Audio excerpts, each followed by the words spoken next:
Hello students, आज की class में आपका स्वागत है। सन 1919-20 में विजयी राष्ट्र जिसने ब्रिटेन, फ्रांस और अमेरिका को इटली प्रमुख थे ने पराजित देश के प्रतिनिधियों के साथ समझौते किए। 1918 में जैसे प्रथम विश्व युद्ध समाप्त हुआ, उसके बाद विभिन्न देशों के साथ शांति समझौते और संधियां की गई, जिसमें वर्साई की संधि, ऑस्ट्रिया के साथ सेंट जर्मन की संधि,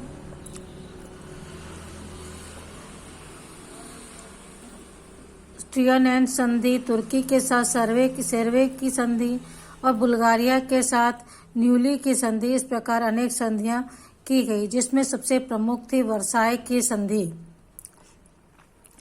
1917 में रूस ने पहला कदम उठाते हुए ऐलान किया कि वह बिना किसी शर्त के युद्ध से हट रहा है और उसने अन्य युद्धरत देशों से भी अपील की कि वे न्यायपूर्ण और लोकतांत्रिक शांति के लिए तत्काल कदम उठाए। उन्होंने युद्ध की शांति के लिए युद्ध समाप्त करने के बाद शांति समझौतों के लिए कुछ शर्तें भी रखी। इसमें अमेरिका के राष्ट्रपति वुडरो विल्सन ने शांति के लिए 14 बिंदुओं की घोषणा की। इन पर रूसी ऐलान का प्रभाव देखा जा सकता है। विल्सन ने सबसे पहले गुप्त संधियों का विरोध किया और युद्धरत देशों में लोकतंत्र की स्थापना के लिए जोर दिया और सभी देशों के साथ खुले और बेरोक-टोक व्यापार पर और निशस्त्रीकरण का और एक अंतर्राष्ट्रीय संगठन जो विभिन्न देशों के विवादों को पूरी तरह से निपटारा कर सके और उनके बीच आपसी सहयोग को बढ़ावा दे, इसकी वकालत की। इस प्रकार वुडरो विल्सन द्वारा 14 बिंदुओं में यह शर्त भी रखी गई थी कि जर्मनी को 1870 में जो भी क्षेत्र दूसरे देशों से हथियाए थे, उनकी वापसी करनी होगी। पोलैंड एक स्वतंत्र राज्य बनेगा और रूस के संदर्भ में विल्सन का मानना था कि वहाँ जो जार की तानाशाही की जगह लोकतंत्र की स्थापना का स्वागत किया जाना चाहिए। इस प्रकार वुडरो विल्सन की 14 बिंदुओं के सिद्धांतों में युद्ध के पश्चात विभिन्न देशों के साथ सामान्य संबंध स्थापित करने के लिए यह 14 बिंदुओं के समझौता सिद्धांत या शांति समझौते के सिद्धांत के रूप में प्रस्तुत किया था, किंतु ब्रिटेन, फ्रांस, इटली ये सभी देश इसके पक्ष में नहीं थे। वे जिन देशों की विजय हुई थी उनसे कूटनीतिक और कल्पना और कूटनीतिक जरूरतें थी। उनकी काल्पनिक और कूटनीतिक कुछ जरूरतें थी, जिनमें फ्रांस जिसे युद्ध में सबसे अधिक नुकसान पहुंचा था, वह स्पष्ट रूप से चाहता था कि जर्मनी को इसके लिए दोषी ठहराया जाए, क्योंकि जो भी युद्ध हुआ, प्रथम विश्व युद्ध की शुरुआत करने का सबसे पहला कारण जर्मनी था, यह फ्रांस और ब्रिटेन मानते थे। वे चाहते थे कि जर्मनी को इस तरह तबाह किया जाए कि वह दोबारा उठ न सके, दोबारा उन्नति न कर सके। वे इस प्रकार से उसे बर्बाद करना चाहते थे और वो यह भी चाहते थे कि जर्मनी जो है प्रत्येक राज्य को जिन्होंने जीत हासिल की है उन्हें युद्ध के लिए हर जाना दे।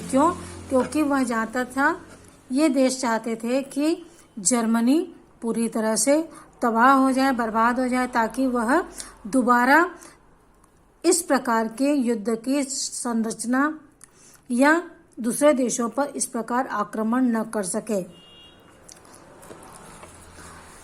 इसके लिए 1871 में फ्रांस ने जो इलाके जर्मनी से छीने थे, वो उन्हें फ्रांस को वापस करने के लिए कहा गया।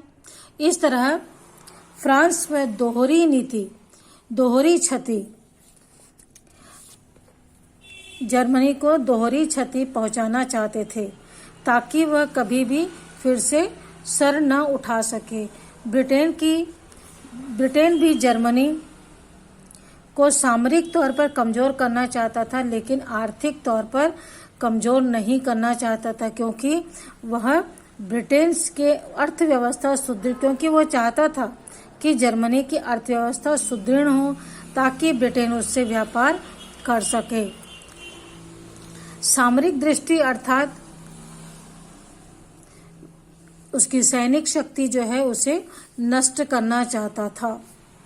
इस प्रकार ब्रिटेन, फ्रांस और इटली तीनों ही देश जो हैं जर्मनी को पूरी तरह से समाप्त करके, तीनों देश चाहते थे कि रूस की जो तीनों देश जो हैं वे चाहते थे कि किसी तरह से जर्मनी को बर्बाद किया जाए ताकि वह दोबारा सर न उठा सके। सबसे प्रमुख मैंने बताया अभी आपको कि वर्साय की संधि थी जो 1919 में हुई थी। प्रथम विश्व युद्ध के बाद किए गए कई संधियों में जो वर्साय की संधि जो सबसे महत्वपूर्ण थी, यह है 28 जून 1919 को जर्मनी से ब्रिटेन, फ्रांस और अमेरिका ने यह शांति समझौता किया था।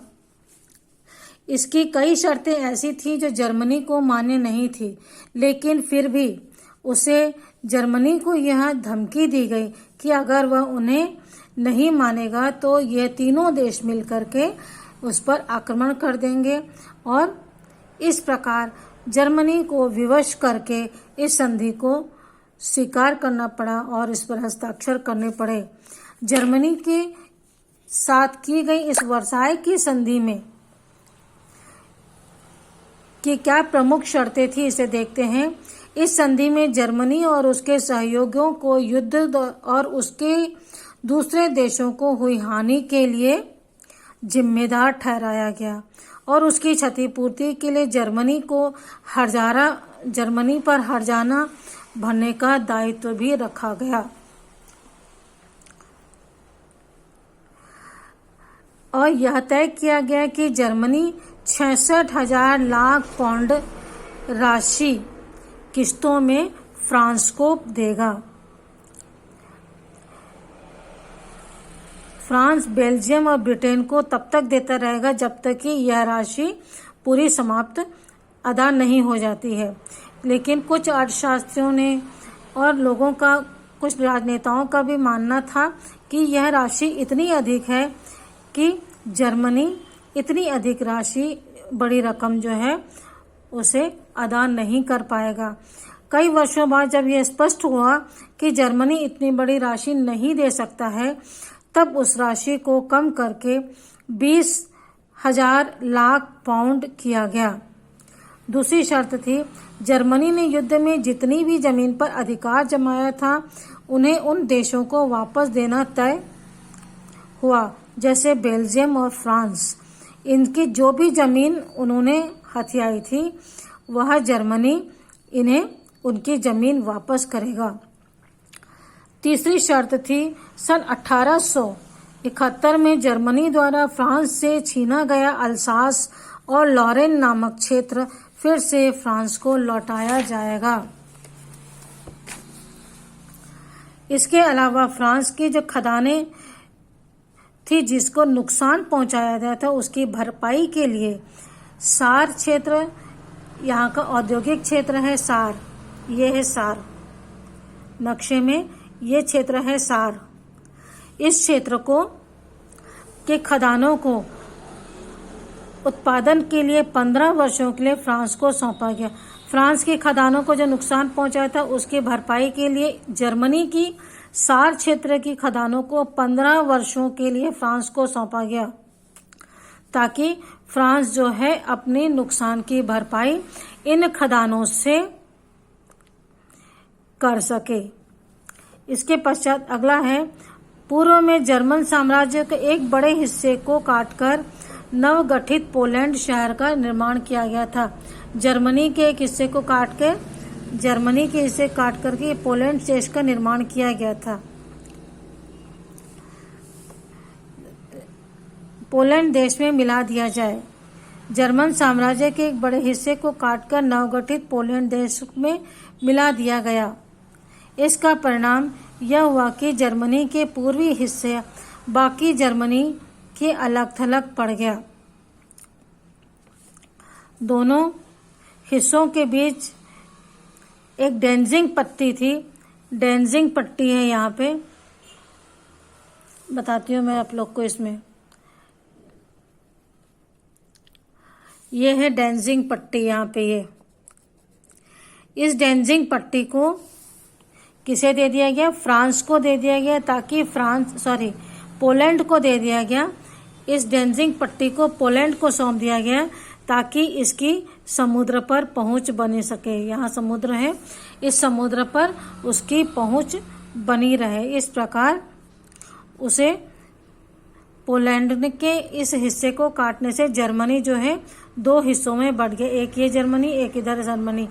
यहाँ से डेंजिंग पट्टी काटने से जर्मनी जो है दो हिस्सों में बढ़ गया।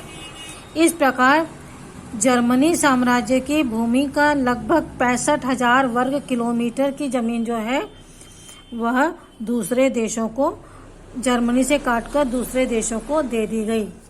इसके बाद अगली शर्त जो है वह है अफ्रीका में जर्मनी के जो उपनिवेश थे उन्हें राष्ट्र संघ ने अपने संरक्षण में ले लिया। इस प्रकार 19वीं सदी में जर्मनी ने जो उपनिवेश हासिल किए थे वे अब जर्मनी के हाथ से निकल गए। सातवीं, इसके बाद अगली शर्त है संधि की कई शर्तों के अंतर्गत जर्मनी का निशस्त्रीकरण किया गया। उसकी सेना को 1 लाख सैनिकों तक सीमित किया गया। इसकी तोपें, पनडुब्बी, युद्धपोत और हवाई जहाजों को नष्ट कर दिया गया। फ्रांस की सीमा से लगी हुई पट्टी राइनलैंड जर्मनी सेना को प्रवेश वर्जित किया गया और कुल मिलाकर यह प्रयास किया गया कि जर्मनी के पास फिर से आक्रमणकारी सेना कभी न बन पाए। इस प्रकार वर्साय की इन संधियों के चलते जर्मनी को बहुत अधिक प्रताड़ित किया गया, कहना चाहिए। इस विजयी राष्ट्रों के द्वारा उस पर अपमानजनक संधियां ला दी गई, जिसका परिणाम स्वरूप जर्मनी और उसके द्वारा निर्मित नई लोकतांत्रिक सरकार और प्रजा बहुत दुखी हुई और न चाहते हुए भी जर्मनी को इस संधि पर हस्ताक्षर करना पड़ा, क्योंकि विजित राष्ट्रों ने उन्हें धमकी दी थी कि यदि वह यदि इस संधि पर हस्ताक्षर नहीं करेगा तो सभी देश मिल करके उस पर आक्रमण कर देंगे। ठीक है बच्चों, इसके आगे अगले वीडियो में समझाऊंगी। Okay, bye.